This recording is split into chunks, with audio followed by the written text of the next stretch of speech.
മഹാകാളി ഞാൻ പറഞ്ഞല്ലോ, എൻ്റെ ഒരു ഭാഗത്ത് മഹാകാളി സങ്കല്പം വന്നു. അറിയാതെ ജപിച്ചു പോയതാണെങ്കിലും ആ ഭഗവതി ആവാഹന സമയത്ത് കാളി സങ്കല്പം, ബാലദുർഗ അവിടെ ആവാഹന സമയത്തിൽ ദർശന സമയത്ത് ബാലദുർഗ ഭാവമാണ് ഉള്ളത്. അവിടെ എന്തൊക്കെയാണ് ചെയ്യുന്നത് ആവാഹനം? അവിടെ ആ വീട്ടിലെ ആവാഹനമല്ല മെയിനായിട്ട്, വീട്ടിൽ നമ്മൾ ഭഗവതിക്ക് പൂജ കൊടുക്കുള്ളൂ. ഒരാള് സെപ്പറേറ്റഡ് ആയി നിൽക്കുന്നു, അല്ലെങ്കിൽ ഒരാൾക്കൊരാളോട് പ്രണയമാണ്, അവർ തമ്മിൽ അടുക്കാനൊക്കെ ഈ യന്ത്രങ്ങൾ സഹായിക്കും. അതായത് ഭാര്യ ഭർത്താവ് നമ്മൾ ജെനുവിനായ കാര്യം മാത്രമേ ചെയ്യുള്ളൂ. പക്ഷെ എത്ര ഉണ്ടെന്ന് വിചാരിച്ചിട്ട് ഭഗവതിയുടെ ഊർജ്ജം വെച്ചിട്ട് മിസ്യൂസ് ചെയ്യാൻ നമ്മൾ ശ്രമിക്കാറില്ല. കാരണം ഭർത്താവാണ് ഭാര്യനെ ആയിട്ട് കോണ്ടാക്ട് സിറ്റുവേഷനൊക്കെ ആണെങ്കിൽ അവർക്ക് നമ്മൾ യന്ത്രം പ്രണയത്തിലാവണമെന്ന് ആഗ്രഹിക്കുന്നവർക്കില്ല. പ്രണയത്തിൽ നടക്കില്ല എന്നല്ല, പ്രണയം പറയുമ്പോൾ ആ ഒരു വ്യക്തി എപ്പോൾ വേണമെങ്കിലും മാറാം. അവർക്ക് അത് നടക്കുമോ എന്നുണ്ടെങ്കിൽ മാത്രമേ യന്ത്രം കൊടുക്കുള്ളൂ. നടക്കാത്ത കാര്യമാണെങ്കിൽ വശ്യന്ത്രമാണോ? വശ്യന്ത്രമുണ്ട്, ദേഹരക്ഷായന്ത്രമുണ്ട്. പ്രധാനമായിട്ട് ചെയ്യേണ്ടത് വഴിപാട് ക്ഷേത്രത്തിൽ കാര്യസിദ്ധി പൂജയാണ്. പിന്നെ മുട്ടറക്കും, വൈഷ്ണവവും ശൈവവും ശാക്തയായിട്ട് 3 തരത്തിൽ മുട്ടറക്കും. അതെൻ്റെ ഹസ്ബൻഡ് ഭർത്താവാണ് വൈഷ്ണവവും ശാക്തയും. കാരണം എൻ്റെ എല്ലാ കാര്യങ്ങൾക്കും അദ്ദേഹമാണ് കൂടെയുള്ളത്. അദ്ദേഹം ഇടുക്കിക്കാരനാണ്. അദ്ദേഹം വന്ന് പറഞ്ഞ, അമ്മേ എനിക്ക് ഫാമിലിയിൽ അറിയണകാട്ടി മുന്നേ ഒന്ന് എൻ്റെ ഭാര്യനൊന്ന് വരുത്തി തരണം. ഞങ്ങളുടെ ഒരു ഫങ്ഷൻ ഉണ്ട്. ആ ഫങ്ഷനിൽ ഭാര്യ വന്നില്ലെങ്കിൽ എല്ലാവർക്കും അത് വശമായിരിക്കും. അപ്പം ഞാൻ പറഞ്ഞു, ജനുവരി 15 തീയതി വരുന്നു. ജനുവരി 15 തീയതി വൈകുന്നേരം എനിക്ക് വോയിസ് ഇട്ടു. അമ്മ പറഞ്ഞ പോലെ 6 മാസമായിട്ട് ഇവർ തമ്മിൽ കോണ്ടാക്റ്റ് ഇല്ല. ആളെ കണ്ടപ്പോൾ എനിക്ക് വളരെ സങ്കടം തോന്നി. ഒരിത് അവിടെ നമ്മൾ ഒറ്റ വാക്കാണ്. അകന്നു നിൽക്കുന്നവരെ അടുപ്പിക്കാൻ സാധിക്കും. നമുക്ക് വശ്യമാണെങ്കിൽ, വശ്യത്തിന് തന്നെ ഒരേ കണക്കുണ്ട്. വശ്യം കഴുത്തിലേ കെട്ടാൻ പാടുള്ളൂ. ചിലർ വശ്യം അരയിൽ കൂടൊക്കെ ആയിട്ട് നിറച്ച് കൊടുക്കണം കണ്ടിട്ടുണ്ട്. വശ്യം കഴുത്തിലാണ്. കണ്ടുപിടിക്കാൻ പറ്റും. എനിക്കറിയാം. എൻ്റെ മുമ്പിൽ ഇരുന്നിട്ട് ഇപ്പോൾ ഒരാൾ കള്ളത്തരായിട്ടാണെങ്കിൽ അവരുടെ ഫേസിലേക്ക് എൻ്റെ ഊർജ്ജം പോലെ ഉടനടി അവരുടെ മനസ്സിൽ എന്താണെന്നുള്ളത് എനിക്കറിയാം. മുൻ എപ്പിസോഡിൽ ക്ഷേത്രത്തിൽ ഇരുന്നിട്ടാണ് ആളുകളുടെ കാര്യങ്ങൾ നോക്കുന്നതെന്ന് പറഞ്ഞു. സ്വന്തമായി ക്ഷേത്രമുണ്ട് എന്ന് പറഞ്ഞു. എന്താണ് അവിടുത്തെ പ്രതിഷ്ഠ? ഭഗവതിയാണ് ഉപാസനമൂർത്തി. എൻ്റെ ഉപാസനമൂർത്തിയാണ് അവിടുത്തെ പ്രതിഷ്ഠ. അല്ലാതെ കുടുംബപരദേവതയോ കണ്ട രൂപം സങ്കല്പിച്ചിട്ടാണ് പ്രതിഷ്ഠിച്ചേക്കുന്നത്. മഹാകാളി ഞാൻ പറഞ്ഞല്ലോ, എൻ്റെ ഒരു ഭാഗത്ത് മഹാകാളി സങ്കല്പം വന്നു. അറിയാതെ ജപിച്ചു പോയതാണെങ്കിലും ആ ഭഗവതി ആവാഹന സമയത്ത് കാളി സങ്കല്പം, ബാലദുർഗ അവിടെ ആവാഹന സമയത്തിൽ ദർശന സമയത്ത് ബാലദുർഗ ഭാവമാണ് ഉള്ളത്. അവിടെ എന്തൊക്കെയാണ് ചെയ്യുന്നത് ആവാഹനം? അവിടെ ആ വീട്ടിലെ ആവാഹനമല്ല മെയിനായിട്ട്, വീട്ടിൽ നമ്മൾ ഭഗവതിക്ക് പൂജ കൊടുക്കുള്ളൂ. അപ്പോൾ പരിഹാരങ്ങൾക്കൊക്കെ നമ്മളുടെ അടുത്തേക്ക് ആൾക്കാർ വന്നു കഴിഞ്ഞിട്ടുണ്ടെങ്കിൽ, ഇപ്പോൾ അവിടെ കാര്യസിദ്ധി പൂജ ഉണ്ട്. ഇപ്പോൾ ഒരു പയ്യൻ പോയി, നാട്ടിൽ നിന്ന് വീട് വിട്ടുപോയി, അവൻ എവിടെയെന്ന് ആർക്കും അറിയില്ല. അപ്പോൾ എന്നോട് പറഞ്ഞു, ഇങ്ങനെ അമ്മ ഇങ്ങനെ ഭർത്താവ് പോയിട്ട് ഒരാഴ്ചയായി, എവിടെയാണെന്നൊരു അറിവില്ല. അപ്പം ഞാൻ പറഞ്ഞു, സാധനങ്ങൾ വാങ്ങിക്കൊടുന്നോളൂ. ഇവർക്ക് പൈസ ഇല്ലയെന്ന് എനിക്കറിയാം. സാധനങ്ങൾ വാങ്ങിക്കരു, പൂജയ്ക്കുള്ള സാധനങ്ങൾ വാങ്ങിക്കൊടുന്നോളൂ, നമുക്ക് ഇവിടുത്തെ കാര്യസിദ്ധി പൂജ ചെയ്യാം. അപ്പോൾ ഇവൻ ഏകദേശം തമിഴ്നാട് എത്തിയിട്ടുണ്ടായിരുന്നു. അപ്പോൾ നമ്മൾ പൂജ ചെയ്തപ്പോൾ അവൻ വരും. നാളെ പുലർച്ചെ 3 മണിക്ക് അവൻ അവിടെ എത്തിയിരിക്കും. 3:45 ഉള്ളിൽ അവൻ 3:30-3:45 ഉള്ളിൽ അവൻ എത്തിയിരിക്കും എന്ന് പറയാണ്. ഒരാഴ്ച മുന്നേ പോയവന് കൃത്യം എനിക്ക് 3:45 കോള് വന്നു പുലർച്ചെ. അമ്മ ഏതാ വന്ന് ചെരുപ്പ് ഊരിയിട്ടിട്ട് അകത്ത് കയറണം. അപ്പം ആ കാര്യസിദ്ധി പൂജ അങ്ങനെയാണ്. ഇപ്പോൾ നമ്മുടെ ദർശന നമ്മുടെ കഴിഞ്ഞ എപ്പിസോഡിൽ ദർശനനെ കുറിച്ചിട്ടല്ലേ, ദർശനയുടെ ഒരു കസ്റ്റമർ അവരുടെ വൈഫ് ഉപേക്ഷിച്ച് പോയി. അപ്പോൾ അദ്ദേഹം ഇടുക്കിക്കാരനാണ്. അദ്ദേഹം വന്ന് പറഞ്ഞ, അമ്മേ എനിക്ക് ഫാമിലിയിൽ അറിയണകാട്ടി മുന്നേ ഒന്ന് എൻ്റെ ഭാര്യനൊന്ന് വരുത്തി തരണം. ഞങ്ങളുടെ ഒരു ഫങ്ഷൻ ഉണ്ട്. ആ ഫങ്ഷനിൽ ഭാര്യ വന്നില്ലെങ്കിൽ എല്ലാവർക്കും അത് വശമായിരിക്കും. അപ്പം ഞാൻ പറഞ്ഞു, ജനുവരി 15 തീയതി വരുന്നു. ജനുവരി 15 തീയതി വൈകുന്നേരം എനിക്ക് വോയിസ് ഇട്ടു. അമ്മ പറഞ്ഞ പോലെ 6 മാസമായിട്ട് ഇവർ തമ്മിൽ കോണ്ടാക്റ്റ് ഇല്ല. 6 മാസമായിട്ട് ഇവർ ഒരു കോണ്ടാക്റ്റും ഇല്ല. ബ്ലോക്ക് ചെയ്തിട്ട് പോയ പോലെ തന്നെയാണ്. പക്ഷെ അതാർക്കും അറിയില്ല. അതാണ്. അപ്പോൾ ആളെ കണ്ടപ്പോൾ എനിക്ക് വളരെ സങ്കടം തോന്നി. ഒരിത് അവിടെ നമ്മൾ ഒറ്റ വാക്കാണ്. അകന്നു നിൽക്കുന്നവരെ അടുപ്പിക്കാൻ സാധിക്കും. നമ്മൾ യന്ത്രമാണ് കൊടുക്കുക. അകന്ന് ഇപ്പോൾ കൂടുതൽ നമ്മളെ തേടി വരുന്നത് ഭാര്യ പോയി, ഭർത്താവ് പോയി. ഇപ്പം കഴിഞ്ഞ ഡിസംബറിൽ ഒരു ഇൻസിഡൻറ്റ് ഇതേപോലെ ഒരു പയ്യൻ ഗൾഫിൽ നിന്ന് നമുക്ക് മെസ്സേജ് അയച്ചു, ഭാര്യ എവിടെയെന്നറിയില്ല. അത് ലവ് മാരേജാണ്.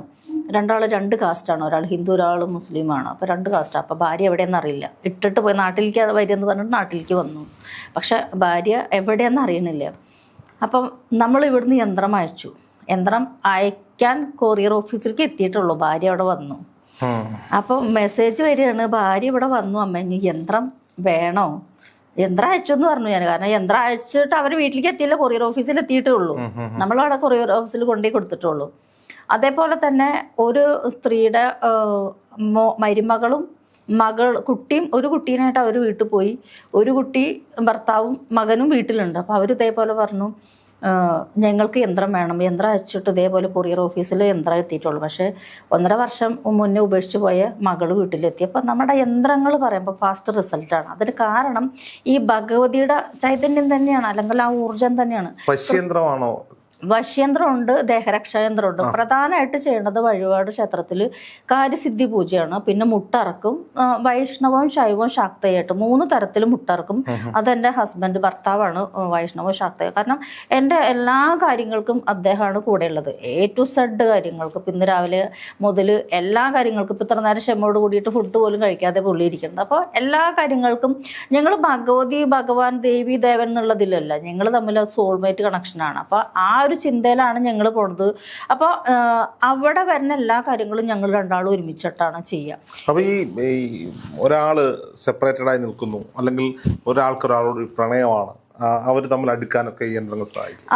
അതായത് ഭാര്യ ഭർത്താവ് നമ്മൾ ജെനുവിനായ കാര്യം മാത്രമേ ചെയ്യുള്ളൂ. പക്ഷെ എത്ര ഉണ്ടെന്ന് വിചാരിച്ചിട്ട് ഭഗവതിയുടെ ഊർജ്ജം വെച്ചിട്ട് മിസ്യൂസ് ചെയ്യാൻ നമ്മൾ ശ്രമിക്കാറില്ല. കാരണം ഭർത്താവാണ് ഭാര്യനെ ആയിട്ട് കോണ്ടാക്ട് സിറ്റുവേഷനൊക്കെ ആണെങ്കിൽ അവർക്ക് നമ്മൾ യന്ത്രം പ്രണയത്തിലാവണമെന്ന് ആഗ്രഹിക്കുന്നവർക്കില്ല. പ്രണയത്തിൽ നടക്കില്ല എന്നല്ല, പ്രണയം പറയുമ്പോൾ ആ ഒരു വ്യക്തി എപ്പോൾ വേണമെങ്കിലും മാറാം. അവർക്കൊരു സോൾമേറ്റ് കണക്ഷൻ ഇല്ലെങ്കിൽ നമ്മൾ അവിടെ നോക്കും. അതായത് ഈ കുട്ടിക്ക് യന്ത്രം ഇട്ടിട്ട് കാര്യമുണ്ടോ? അതാ ഞാൻ ചോദിക്കുന്നത്. ഇപ്പൊ ഓൺലൈനിലൊക്കെ ഒരുപാട് യന്ത്രങ്ങളുടെ പരസ്യങ്ങളൊക്കെ കണ്ടിട്ടില്ല. ഇല്ല, നമ്മൾ അങ്ങനെ ചെയ്യില്ല. ആരെങ്കിലും ഒക്കെ വിളിച്ചു കഴിഞ്ഞാൽ അവർ യന്ത്രം അയച്ചു കൊടുക്കും. ഇല്ല, നമ്മളെങ്ങനെ ചെയ്യണേ? നമ്മൾ യന്ത്രം എഴുതുകയാണെങ്കിൽ ഇവരുടെ നാളും പേരും നക്ഷത്രമൊക്കെ വാങ്ങിയിട്ട്, ഒന്നില്ലെങ്കിൽ അവർക്ക് വരാൻ പറ്റില്ലെങ്കിൽ ടാരോയിൽ നോക്കും, അല്ലെങ്കിൽ ഞാൻ നോക്കും നേരിട്ടിട്ട്. അവർക്ക് അത് നടക്കുമോ എന്നുണ്ടെങ്കിൽ മാത്രമേ യന്ത്രം എഴുതി കൊടുക്കുള്ളൂ.